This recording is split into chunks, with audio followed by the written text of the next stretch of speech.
welcome everybody on board. It's very nice to see you here. My name is Balázs Trencsény, and I'm lead researcher of the History Working Group of the Democracy Institute, which is co-organizing and a little bit co-funding this event. And I wouldn't like to make very formal speech, obviously, because it's much more interesting to listen to each other. But I would like just to recall that you are in some ways in a utopian space on many levels. I mean, on the one level, of course, CU itself was born out of a kind of utopian discussion in the 1980s, the Central European discussion, as you might recall, which was trying to construct some sort of virtual space that was supposed to be somehow outside of the East-West or Cold War divide, and was supposed to have some sort of kind of alternative temporality and alternative spatiality.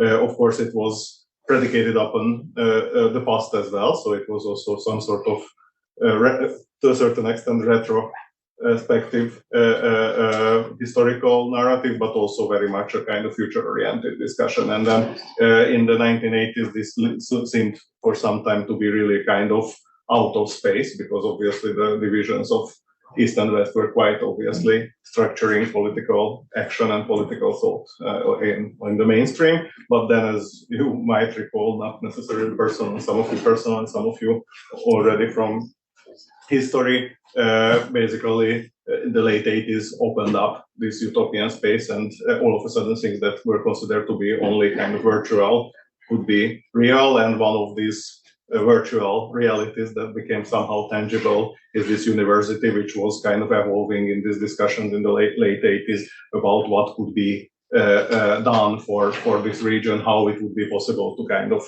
reconnect it to international circulation. And originally, as you probably know, it was also a polytopia, in the sense that it was not meant to be only in one place, but was supposed to have some sort of kind of a network of structures and mobility of different people and different institutions. And then at some point it was kind of concentrated on Budapest and Prague, and then finally on Budapest. And that has been a certain moment, it seemed, that somehow utopia became reality, and this kind of space of extraterritorial space could be actually localized somewhere in the region. And then the 1990s, 2000s, with all the complexities of making a young institution and kind of struggling all the complexities of running this and making it secure and creating its own intellectual kind of profile, it looked like that there is something that is kind of localizable in this utopian spirit, and it was of course also very much connected to the other keyword of your conference, democracy, yes, then like how this kind of utopian space is actually able to catalyze democratic agency and kind of socialize people in an alternative socialization that could have an impact on the region. And the idea was originally to kind of be a transformative institution for East Central Europe, but then, as people recalled already in the 1990s, the borders of Eastern Central Europe were moving 50 kilometers every year to the east. So, I mean, every year more and more people came from places which were not traditionally the East Central European region. So it was also a kind of reconfiguration of what it means to be transformative and for whom. And then, as you probably also recall, not already from history books, but from your own memory, the early 2010s kind of created a very different dynamic in Hungary in particular, but of course in the whole region in general. And all of a sudden, the Central European discourse, which in the 1980s was the utopian discourse to kind of delimit this part of the world from the East and kind of negotiate its historical and futural relationship to the West, rather, all of a sudden became a kind of retrogressive utopia, if you want. Very interestingly, and it's not by chance, people who in the 1980s used this or were part of the discourse of Central Europe as a kind of l'Europe kidnappée, as Kundera put it, in the 2010s, European utopia became a utopia of being detached from the West, kind of creating an alternative politics and an alternative social world. I mean, it's called in different ways in different contexts. In Hungarian, we call it system of national cooperation, which is, I think you can already sense the kind of proto or quasi-totalitarian connotations of this in other Central European contexts where the discourse is less formalized. It's probably less obvious how it is called, but this kind of dynamic was actually becoming more and more obvious. And then, as you probably know, in one way or another, this kind of pressure culminated in the pushing out of CEU from Hungary. And then there is another part of this utopian story that I would like to share with you very shortly, and that's the utopia of trying to still do something here. Yes, because I mean, it became somehow convenient for many people to reframe this university as a Western university. For some people, it was always a Western university, but then, of course, this in-betweenness that was very much the DNA of this institution is not completely erased and erasable. It is still somewhere there in the, if you want, in the DNA of this institution, but it's very much contested. For some people, it's much easier to imagine ourselves to be a convenient competitor of, I don't know, LSE or Utrecht, and basically forget about this part of the world, which is also part of the story that, of course, the combination of students is very different than it was. I mean, obviously, in the last 20 years, it became much easier for the upper class from East Central Europe, it became much easier to be part of the global friends, and for the people who don't manage to get out, they don't manage to get out even to see you, let alone even sometimes to their own capital cities. So I mean, like basically this kind of social divide kind of created new inclusion and exclusion dynamics, which makes it easier for a Chinese middle class family to send their kids to see you than a Romanian one or a Bulgarian one. So it's a kind of very specific dynamic. It also created a new geography, and it also created a new identity for the university. But I think it's quite obvious, as a Hungarian political thinker said in 1945 about East Central Europe, that East Central Europe is a quite uninteresting region. Usually nothing interesting happens there. It's nothing specific there, but there is one minor specificity that so far 2 world wars started in this part of the world, and if there will be a third one, it will also start here. I don't want to be dystopian, and I don't think, let's hope that the Russian-Ukrainian war is not the beginning of the Third World War, but I think we feel, yes, that this part of the world is not just kind of, it's not superior to anything. I mean, I think if you have 2 world wars to start, you cannot claim moral superiority, but it is something that you have to bear in mind, keep looking at and analyze and connect to other parts of the world, because if it is kind of becoming a black hole, then we know what happens. And I think we know what happened to for example, Eastern Ukraine after 2014, when nobody paid attention to what's going on. So I would like to just recall that you are, as I said, in a double utopian space, even if this panopticon-like space you might even recall rather dystopian kind of feelings in some ways. So I would just encourage you to think very bravely about all these topics that you will be touching, and always keep, as utopian scholars always do, open many potential interpretative and in a way hermeneutical possibilities of what are the implications of what you are studying, because what we are studying when we are talking about utopia and democracy is not just something in the past. Yes, it's also something in the future, and in this sense the futurality of utopian thinking is not just something that we can project now back to the past, the kind of vergangene Zukunft of Kozelek, but also something that should be taken seriously for us now if we want to populate spaces like what you are now populating in the future as well, and not just abandon it to some sort of dystopian or retrotopian alternative reality, which is so conveniently filling up these holes with its own kind of autocratic political culture, where there is no space for alternatives and there is no space for anything that would keep people somehow being able to negotiate their freedom against systems of national cooperation, so to say. So welcome to all of you, and of course we are very, very grateful to all the colleagues who are putting their energy into this. Dr. Zsolt, mainly, but the whole team around this, and together Henkel Foundation, who was funding this whole project that is running the Democracy Institute now. So welcome, and let's now pass the word. Thank you very much, Balázs. Indeed, let me very briefly introduce myself. My name is Zsolt Cigányik. I'm a literary scholar from ELTE University and currently working as the lead scholar of this research group with my two colleagues, Iva Dimovska and Darina Koryagina. But mainly I would like to introduce Luisa Passerini, who's online with us from the European University Institute in Florence.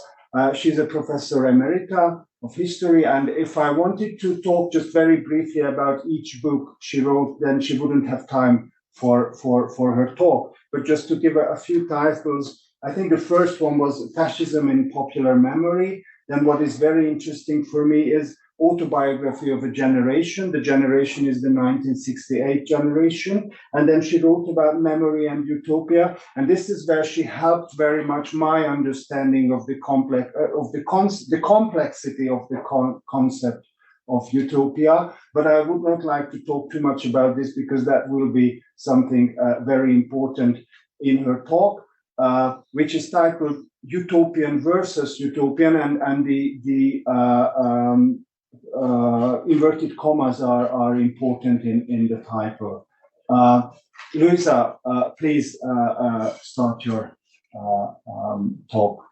Thank you, Zsolt. Thank you very much for this invitation. I appreciate the fact of being in a utopian space, even if I am virtually so, but certainly the words of the introductions that we just heard are very positive and hopeful for our future, which present in Europe is not so wonderful, but I am convinced, as you are, that a touch of utopia will help us to go over this difficult period. So I have given this sort of strange title to my talk, Utopian versus Utopian, which I will try to explain. It starts from a difference existing in my mother tongue, which is Italian, and it is the difference between utopico and utopistico, utopian and utopianistic, if this word can be accepted. It is in the Roget's Thesaurus, but actually it's not used very much. I think you will allow this reference directly to my mother tongue, as I understand that one aspect of present-day utopia is a transnational perspective in which we can give the right value to our countries and at the same time establish deep links with the other ones. And so this difference existing in Italian between utopian and utopianistic goes in the sense that utopico or utopian is practically achievable. It's something possible, and although in a very far future perhaps, while utopistico is a negative, it's a pejorative word. The suffix istico gives a pejorative sense, so it is impossible. So the reason for going through this difference is that the two terms appeared in the period between 1820 and 1830, when Italy was still divided. It had not reached the liberation from foreign domain, and it had not reached the unity. So it was struggling. There were movements, revolutionary movements, struggling for a liberal constitution and the creation of one nation. In this time, the difference between utopic and utopianistic, utopico and utopistico, was meant to indicate the different nuances of participation by citizens to the liberation of the country and its unity. I tried to find in other languages the difference between these two terms, and I didn't really find a similarity. In French, utopico is translated as utopique, and utopistico is and utopista are flattened together as utopiste as a substantive. In German, both utopico and utopistico are rendered as utopisch. And so in Spanish, utopico, in modern Greek, utopikos. To clarify this difference in the Italian language, which I think it may be relevant to our reflections today and tomorrow, is the fact that what is defined in other languages, for instance in English, as a utopian socialism, which included thinkers such as Fourier, Blanqui, Proudhon, and Owen, a term used by Engels and Marx to indicate the difference between utopian socialists and their own scientific socialism. Well, this difference in Italian is not called socialismo utopico, but utopistico, to stress the pejorative suffix of the term. So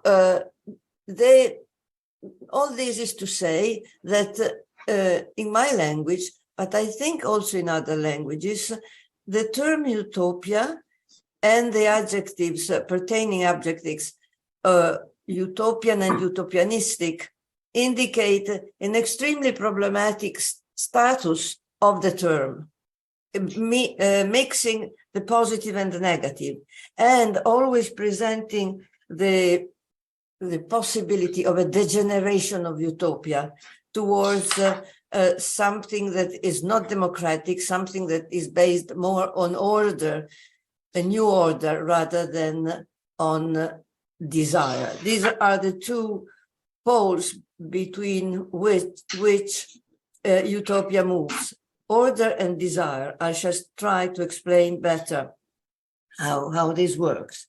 And I'll go back to the decades 1960s, 1980s, which were particularly important for the political sense given to the terms of utopia, utopic, and utopianistic.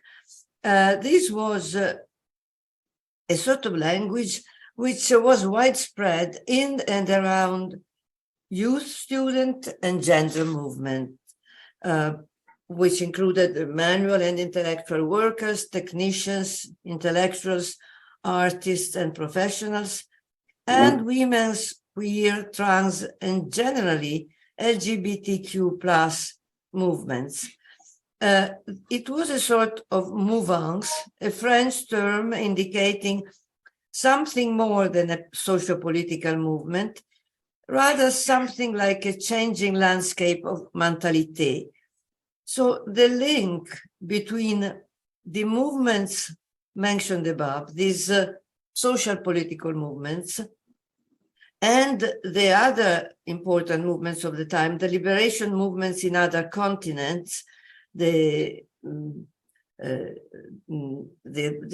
previous movements who were active, especially in Europe and the transatlantic area, North America, while the liberation movements were active in Africa, America, South America, and Asia.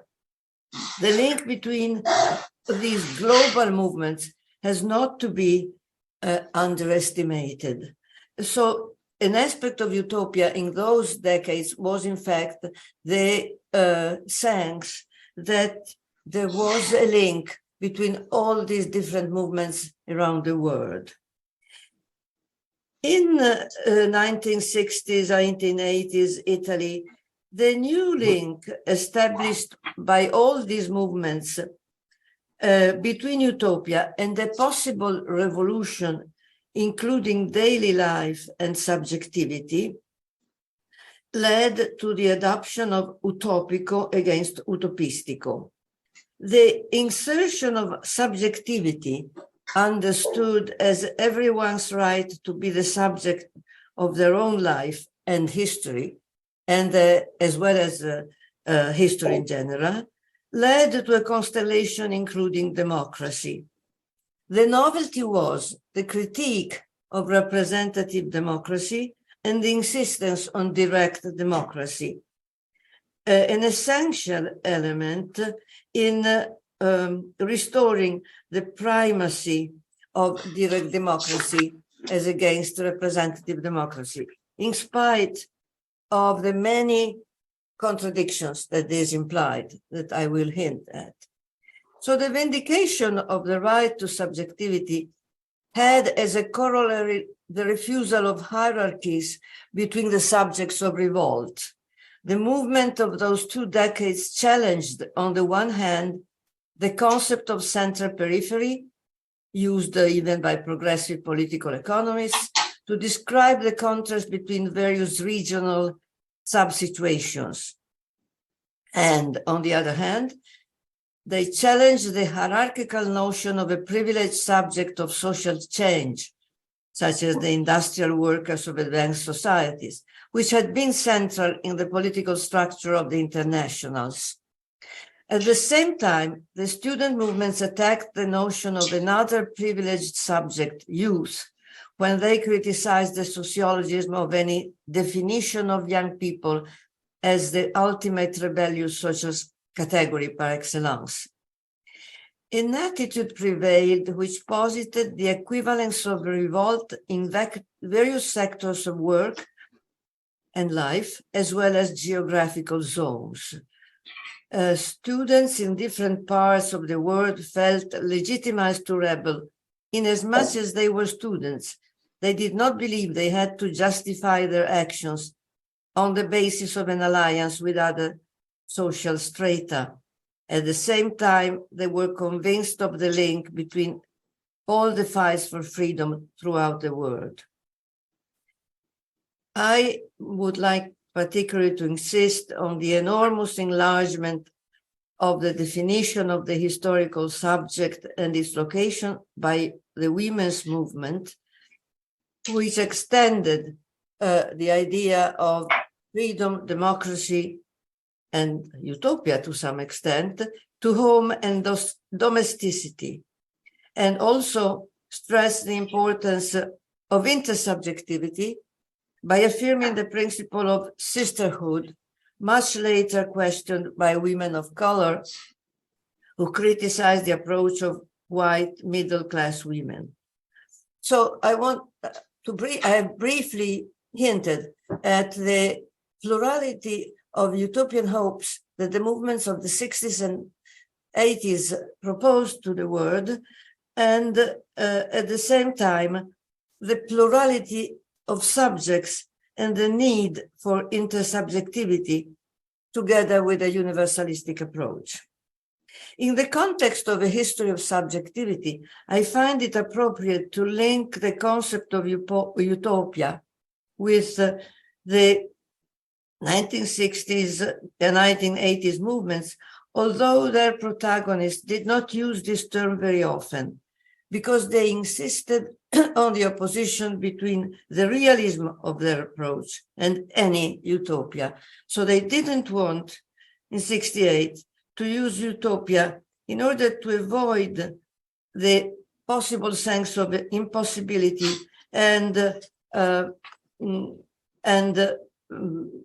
how shall I say, impossibility and absurdity that sometimes had this term. But some slogans, like the 68 slogan, being a realist means demanding the impossible, indicates that utopia was present, and with the usual ambiguity between utopia and impossible, utopia and guide for the possible. It is significant that even the criticism brought by the bien-pensants to the 60s movements in the words, what do they want? They want the impossible, had a correspondence in the desires and slogans of the socio-political movements. The idea of wanting the impossible and saying that the impossible is realistic to some extent. There is an interesting book by Gianni Statera called History of a Utopia. Actually, this is the literal translation of the Italian title, but was published in 1973. But when the book was translated into English, it was called Death of a Utopia, which indicated how utopia, as presented by the youth movements and women movements, had gradually succumbed to harsh reality.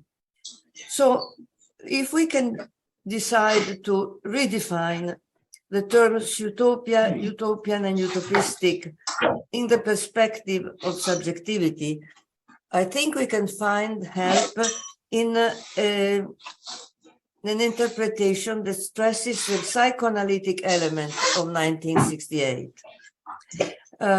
Psychoanalysis, and particularly I've chosen one psychoanalyst, Elvio Facchinelli, who analyzed in 68 and then again in 88 the characteristic from the psychoanalytic point of view of the movements of the 60s. He said that the participants in the movements realized that what counts is not the object of desire, but the state of desire, and that the satisfaction of desire is the death of the community. So it is the existence of this community that shows that the utopian tension it organizes is the only possibility of denying this present. The group, the collectivity, understands that the realization of desire is maybe an illusion. It opposes to a society a perennial, it is not enough. In other words, it opposes desire to need, while the satisfaction of needs had been the word of order for the interpretation of revolt and revolution given by the left that was still linked with the Third International. The link between utopian subjectivity emerges clear from this interpretation. The psychoanalyst Elvio Facchinelli coined the term dissident desire. Dissident desire as a situation of reaction to the situation of despair, both private despair and social atomization of the industrially developed country. What was radically new was that the dialectic of desire had been set in motion. Every goal and proposal was left behind as soon as it was reached. What was requested yesterday and is obtained today is no longer considered enough. In this context, utopia indicates the relationship of the subject to their desire. It is a utopia of desire put into practice. Significantly, the term that Facchinelli used was utopico rather than the positive form of the adjective, rather than utopistico, to avoid the undertone of impossibility. 20 years later, the same psychoanalyst, replying to an interview, talked again about the utopian tension organized in group, always connecting utopia and community. And this time he referred to the Italian workers, factory workers, hot autumn in 69, and defined those years as a great collective falling in love, un grande innamoramento collettivo, which at the same time allowed a cold and lucid view of society. So it was desire and passion that allowed lucidity of the view of society. And the logic of desire exposed to the extreme the lack of meaning in society. It was the anguish provoked by the risk of going back to the void that had pushed people in the 1970s when the Utopian tension had subsided in Europe, to find refuge in old organizational party. The disappearance of Utopia was connected by Facchinelli with the successful role of some of its protagonists in society. It is not by chance, he wrote. Actually, it is thanks to that cold and lucid view of the protagonist of 68 that former 68ers became brilliant brokers of managers. What this utopian tension meant towards power was certainly the intention to disrupt the existing political sphere, its methods and aims. But it also implied challenging the forms of power in daily life, therefore discovering the political side of every sphere, including the private one. The most important aspect of this strength of criticism was a widespread anti-authoritarianism in the schools, the university, the family, the factory. What was central was the proposal of egalitarianism, an attitude proper to the private sphere as well as to the public, to the home as well to the factory and the territory. This meant that one more dichotomy was challenged with an attack to the very boundary between the utopian and the real as usually conceived.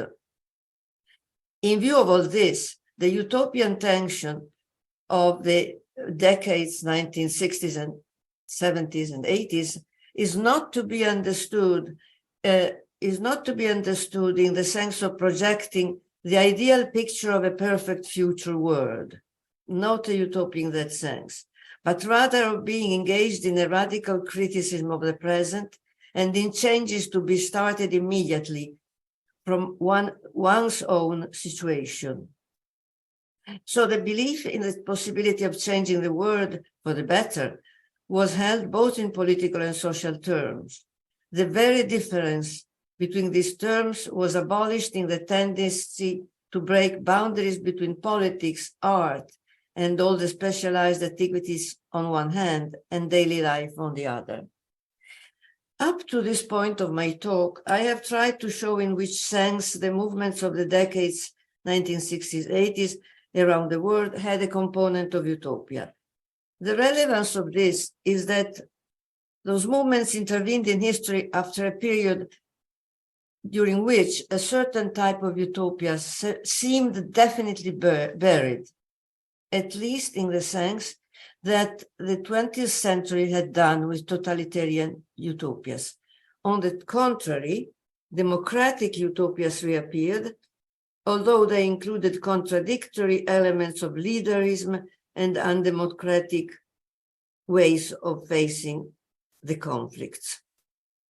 So the principle of direct democracy rather than representative democracy was proclaimed, but it often did not inform the practice of opposition movements and their efforts to put utopias into place. Now I would like to come closer to my own experience, considering that I have lived through the experience of 3 utopias at least. First, the 1968 or long 68 utopia, of which I've talked until now. Second, the feminist utopia. And third, the Europeanist utopia. To be fair, I should include a prequel, a zero stage, a utopia of the past, which was the memory of the anti-fascist resistance that represented for my generation the utopia of a free way of living on the mountain, in the countryside, in arms, with the aim of building a totally new society. And during the 1950s, I was born during the 1940s. During the 1950s, the my own generation had this memory of a utopia in mind. This memory nourished the 60s and our own utopia. I have talked about the 60s enough, and so I will come to the other very significant utopia I lived through, the feminist utopia at the end of the 60s, beginning of the 70s, a term, feminist utopia, that did not meet the favor of the women's movement because of its implication of possible unrealism. However, the concept has been at the center of a large production of feminist literature, both essayist and narrative, such as the works by Marge Piercy and Ursula Le Guin and Shulamit Firestone in her Dialectic of Sex, a manifesto with visionary quality that became a world bestseller in 1970, and she used the word utopia. Gender democracy is a particularly important area of meanings concerned with utopianism. By gender democracy, I understand not simply the aim to establish democracy between men and women, and not only because I have in mind an idea of democracy extending far beyond than formal equality. I mean a utopic principle indispensable for challenging gender hierarchies and roles, recognizing differences in a much larger sense than the rigid polarity female-male, and accepting the same rights for relationships established by anyone on the basis of any identity, or better, without the requirements of any fixed identity. The domain to which all this is referred is not only the legal, institutional, and organizational one in the life of society, but it permeates deeply the terrain of daily life in the areas of work, occupation, affect, production, and reproduction. Just to make a telling example from this feminist utopian literature, I'll take the case of The Left Hand of Darkness by Le Guin. In a society in which the main focus was on freedom from fixed sexual roles and on the liberation of gender from any form of violence, plus the attribution to everybody and to society as a whole of the tasks of daily life, including childbearing and raising. In this literary utopia by Le Guin, biological technology would allow every human being in certain periods of their life to generate. But in order to make this possible, the normative and even authoritarian aspects of social life were strong in the effort to substitute the family with other forms of regroupment, to substitute what's supposed to be the natural form of grouping between people with other aspects to be invented. So in this utopian novel by Le Guin, the stress on the element of order and normativity is present. This aspect had been indicated by Paul Ricoeur in his Lessons on Ideology and Utopia in the 1980s in Chicago. In classical utopias, order has a central place, even if in the form of a new definition of order, which can be open-ended and in the process of defining itself, but still order it is with its regulative aspects. At the same time, this principle has to coexist and sometimes to clash with the recognition of the principle of desire as foundational of utopia. Such contradiction is always more or less implicitly present. In her seminal book, The Concept of Utopia, 1991, Ruth Levitas, after writing that it is clear that there is no consensus within utopian studies about the meaning of the term utopia, and therefore no agreement about the object of analysis, she admitted that the essence of utopia seems to be desire, the desire for a different, better way of being. So the tension between these two opposites, desire and order, seems to be the characteristics of utopia and indicates the need to keep this tension in such a way that one doesn't cancel totally the other. Even in the third type of my utopias, the Europeanist one, there is this double presence of desire and order. For some time, at least in my country, there was a strong desire, rather widespread in the population, for a unity of Europe that perhaps in a utopian way of thinking would solve many of the national problems.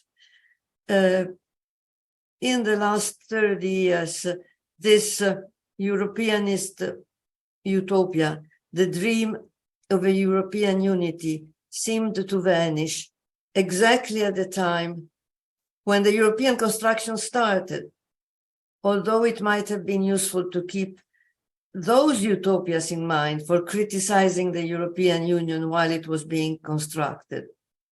At the same time, desire too seemed to disappear from the dream of a united and free Europe, based on justice and freedom, justitia e libertà, as it has been prefigured by the Ventotene Manifesto of 1941, a manifesto written by some anti-fascist intellectuals in exile on the Ventotene Island, Ernesto Rossi, Spinelli, Ursula Hirschman, who called themselves liberal socialists, a sort of paradox, both liberal and socialist, trying to, and in this sense, also a utopian hope for Europe. I started thinking and writing on what Europeanness means at the end of the 1990s. In the first decade, I was aware that Europe was a concept with many utopic aspects, and as such, it was essential, useful to guide those of us who tried to work for a united continent in various ways and forms, including intellectual and cultural efforts to think European. It was not a normative idea, but rather an inspirational reminder, a patrimony that we have received from the past, and that some of us tried to gender differently than it was implied by the etymology of patrimony, the father, the law of the father. The effort was to change the sense of this etymology and not simply to add the dimension of gender to the idea of Europeanness, but to find inspiration for a new Europe in women who acted and studied in the perspective of Europeanism and Europeanness, thus allowing through our efforts, some important figures to emerge from oblivion or insufficient attention: Ursula Hirschman, Anna Siemens, Simone Weil, and Simone Weil.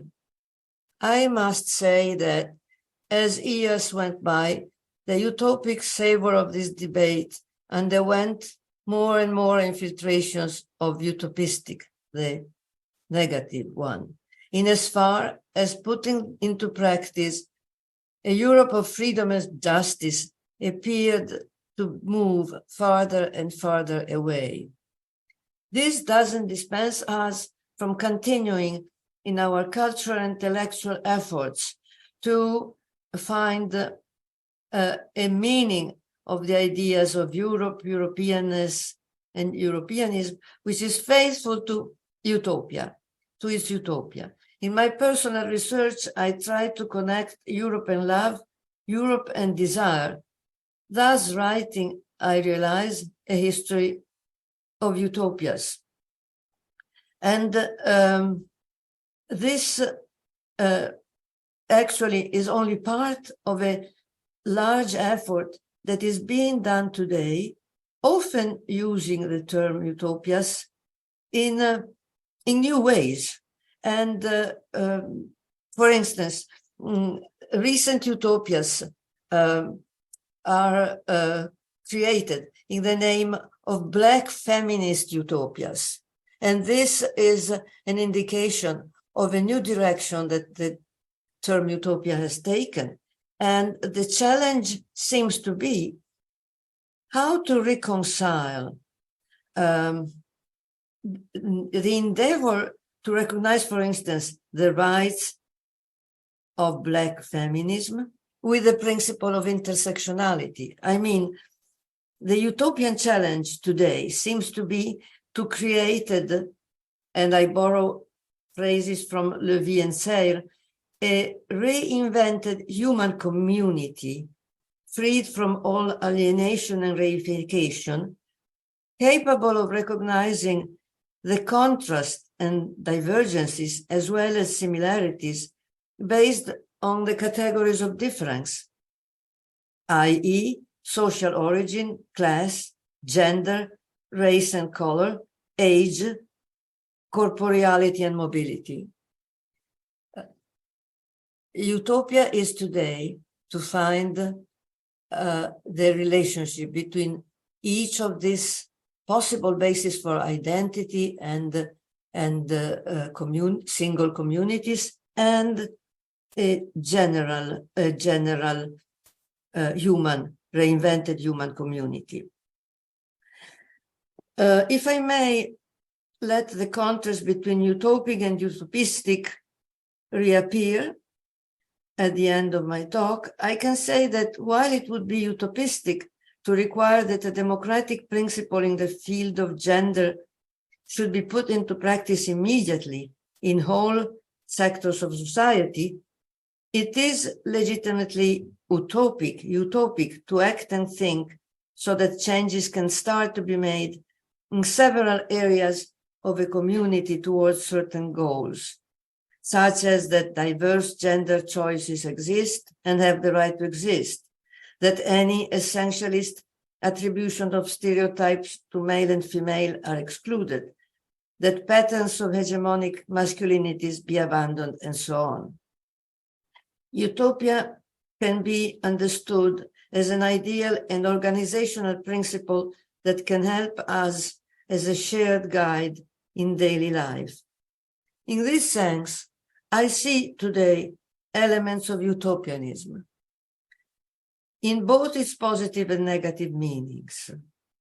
I see these elements in movements, events, and processes that are ongoing or have taken place in recent times. Movements that at the moment can be ephemeral, partially subterranean and contradictory. For instance, the Occupy movements, the ecological and environmental movements, various forms of gender movements, as I have mentioned, feminist, women, queer, trans, LGBTQ+. So in the end, I would try to save the double meaning of utopia, combining utopico and utopistico, utopian and utopianistic, and utopistic, as two poles that we try to reconcile and never to subside only on one, to flatten only on one of them. To conclude, in his recent book, the Italian philosopher Romano Madera, a philosopher of the 1968 generation, in his recent book entitled Sconfitta e Utopia, Defeat and Utopia, Defeat and Utopia, while stressing the fact that we have been hardly and deeply defeated, meaning his own generation. So starting from defeat, and going to utopia. He insists on the idea that utopia is the only human reality and that reality is a part of utopia, in the sense that human beings are literally utopian, since they have no fixed place and can make of any environment their own place. Utopian. In his view, in his vision, utopia can be a reply to defeat, while the philosophical understanding of one's own biography can be a way of starting the criticism of previous utopias, treated as materials for the elaboration of new utopias, without missing the sense of their value, a tolerant universalism and the syncretism of utopias antagonistic to the existing civilization. Thus, excuse me, thus utopia can be understood as the beginning of history, he says, and the end of what we call history, which is actually, in Mother's term, just a cruel prehistory, a cruel prehistory. So we recognize here a Marxian interpretation mediated, corrected by the Nietzschean idea of the centrality of the individual in its biographical particularity. In this interpretation, utopia can act as a critique of the existing world. If utopians, as some of us like to be, revise their imagination, our imagination, deep into the heart of their desire, our desire, fighting against the triumph of a system capable of phagocyting rebellions and changing radically their sense. Thank you.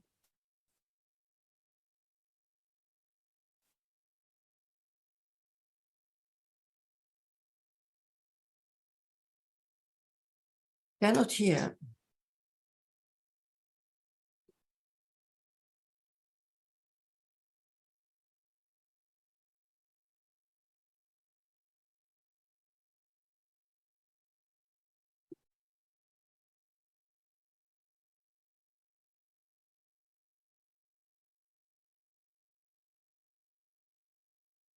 I cannot hear.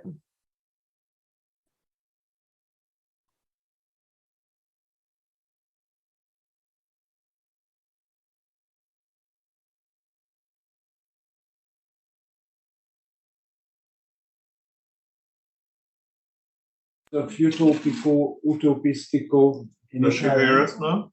Sorry, I just started hearing you now. There It- was a, Okay, Yes, so let me begin again. So we sorry spoke a for little bit- this. Mm. No, it's a miracle to me that we can hear each other and see each other from a distance. So Yes. for me, it's absolutely normal that technical problems occur. Abnormal is when they don't. So coming back to utopico, utopistico, we were just very quickly discussing that this actually exists in Hungarian as well. Utopicus, utopisticus. Only the meanings are not so diverse. Basically, correct me if I'm wrong. Mostly, it's pretty negative term in Hungarian. Utopia might be positive, but utopicus, utopisticus is expressing the unreality. I was wondering, there are many speakers of many languages in the room. Whether in your own language, is there a difference in terms? Is there a duality like in Italian, in Dutch, Macedonian, Ukrainian, Czech? Is it? Do you have any? I don't know everybody's native language, but so it seems to be pretty an Italian, pretty much an Italian issue. Okay. Nevertheless, I suppose we understand the differences, but I don't want to occupy this. Maybe in German, utopisch and utopistisch, no? It's like utopischer Roman would be more kind of positive, and utopistisch is I think like utopistical. And in German native speakers, okay, more or less, probably we can accept that. All right, I don't want to occupy the space here, so if you have any questions or comments, Please feel free to speak up. Yes, please, Balázs.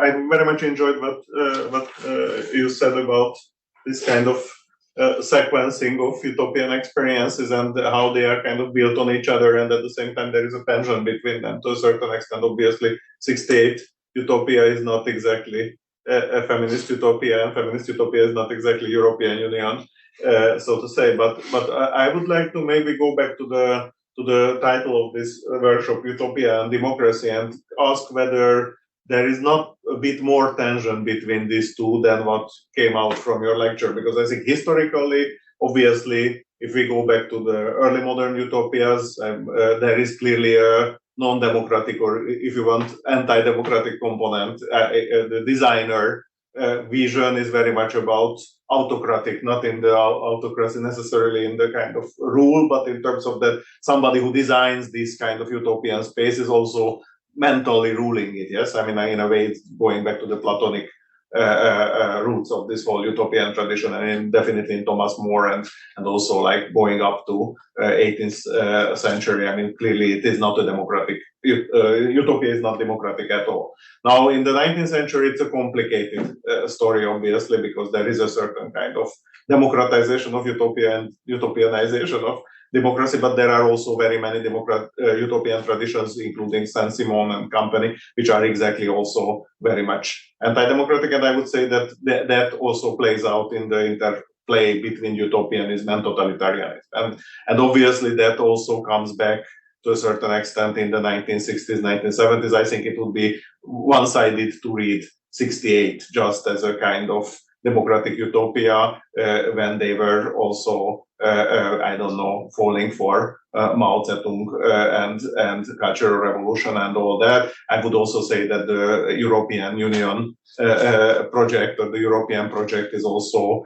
very complicated because the technocratic element of the 1950s is very much a utopian globalist technocratic component, which is, however, actually very much against democratic participation. I mean, like, this is exactly the story of all the neoliberals who were actually putting their intellectual energy into the European project, not maliciously, but with a certain kind of conviction that massive social participation leads to civil war, and we need to kind of globalize or transnationalize the economy in order to create a kind of situation when there is no civil war. Yeah, so I mean, I wouldn't comment on feminist discourses and democracy, but I would also say that probably there is a contestation between feminist agendas and formal democratic practices to a certain extent. So my question is that isn't there a certain kind of more profound tension between these two? And if yes, then how would we kind of negotiate this relationship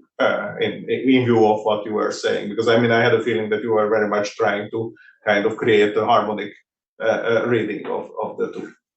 Of the two being utopian democracy. Democracy, Well, yeah, I wish there was a harmony, which is not always the case, because of I think the double meaning of utopia, in the sense that even and possibly the ambiguity of the term desire. If utopia has so much to do with desire, as many of the interpreters say, and certainly does, then desire is difficult to govern, and at the same time, desire does not really know democracy. I have been worrying, about this, especially in relationship to the question of feminism and the democracy, for instance. How can, for instance, a phrase like the democracy of the mothers, which is the democracy of the relationship between a mother and her children? It's an absurd question in a way, but it is, I think, connected with what you are saying. The fact that the strong element of desire in utopia can push people towards insisting so much on realizing what they think is desirable for everybody, that democracy goes lost. But also, I think that we have not come to terms with, we meaning my generation, but also I was talking with younger people, my students and so on, the relationship between direct and representative democracy. What do you think about this, for instance? Isn't it one of the knots, the problems that we have to face? Because, of course, direct democracy seems not to be possible in a large community. And at the same time, we must save ways of allowing direct democracy to exist. This perhaps would be a utopian goal, to have areas of society that allow direct democracy to be connected with representative democracy somehow. So experiments have been done in this sense, and especially, for instance, at the level of certain areas of town, certain boroughs, where citizens have been meeting in assemblies to decide on certain aspects of common life, and then their decisions transmitted to the municipality and so on. So more could be done in this sense, perhaps. And it would not be utopic in the sense of the impossible.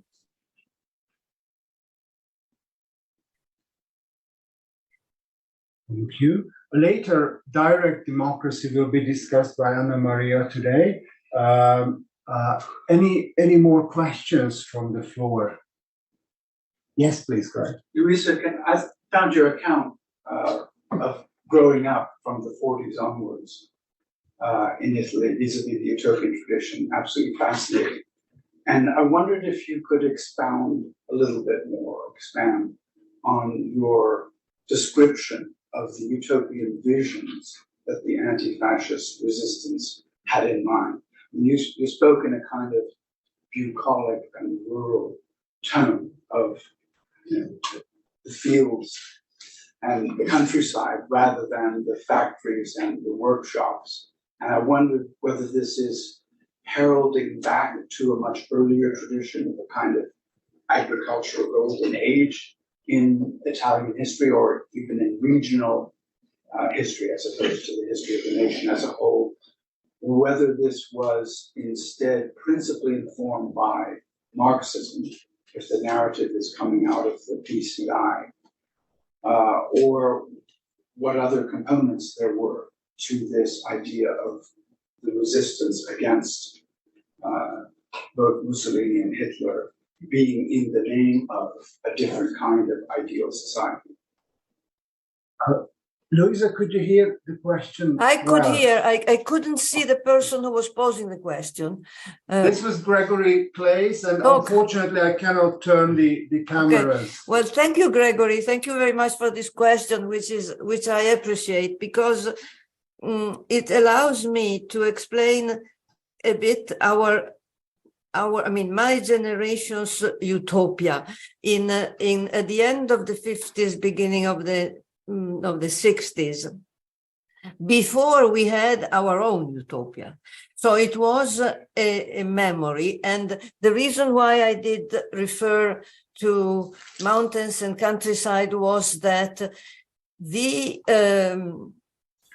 stories we heard from the partisans, the former partisans, whom we went to interview, and in order to understand what had happened, insisted very much on the moment of freedom, the moments of freedom that they enjoyed in the mountains and in the countryside, because very often even the workers did leave the factory in order to escape the persecution of the fascists. But I would say that the factories were at the center of the actual resistance, and they were also at the center of our utopias, but in in a sort of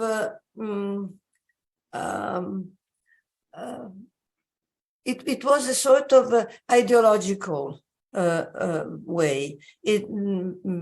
Borrowing from Marx and Engels, the idea of a revolution of the working class. And there was sort of a contradiction between the people whom we knew, who had been partisans in the countryside, and the world of the factory, which remained somehow inaccessible to us until the end of the 60s. And the Communist Party did not really mediate. In fact, we meaning this generation, which was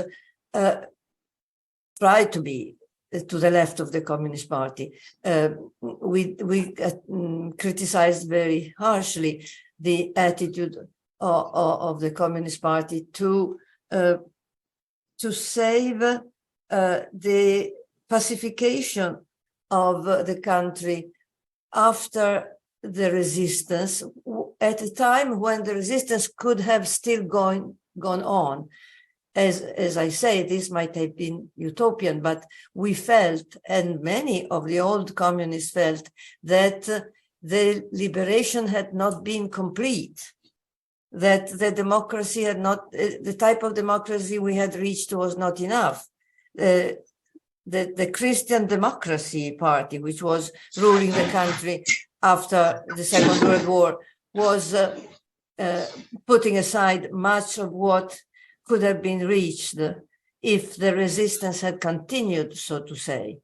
So there were contradictions in our ideas, but there was also our effort to create something at the left of the Communist Party, which would have come only at the end of the 60s, and which was clearly utopistic, I think. I don't know whether I am replying to your question. What is your criticism to the relationship between utopia and democracy in this vision of young people, a generation of teenagers coming after fascism and after the resistance? There is not much about this, in fact, perhaps some novels, but it was a hope, that a dream that was resurrected and made into practice only in the second half of the 60s, really, while I was talking briefly about the end of the 50s.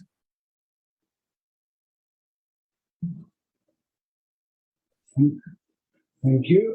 There's still, if that was sufficient for Greg, then Is that a question back to me? Luisa, should Gregory answer this question? Yeah, I think we should continue this dialogue at least for a little while. If we camera on? You could come here. So that's If you turn that way. Turn that camera. which way? Yeah, To towards come that. to the center. Yeah. Okay. So you can see. Can you see No, me now? she can see you.